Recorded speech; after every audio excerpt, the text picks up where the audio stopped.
உங்கள் பிள்ளைகள் தலைமையில அடித்து சொல்லுங்க, நீ ஆசீர்வதிக்கப்பட்டவன், நீ பெரிய காரியங்களை செய்வாய், நீ மென்மேலும் பெறப்படுவாய்.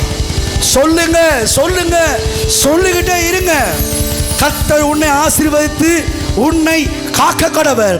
கர்த்தர் உன்மேல் கிருபையாய் இருக்க கடவர். கர்த்தர் தம்முடைய முகத்தை உங்கள் மேல் பிரகாசிக்க பண்ணி உனக்கு சமாதானம் கட்டளையிட கடவர் என்று சொல்லி உங்க பிள்ளை தலை மேல ஒவ்வொரு நாளும் காலையில் எந்திரிச்சவனே சொல்லுங்க, ராத்திரி படுக்கும்போது சொல்லுங்க.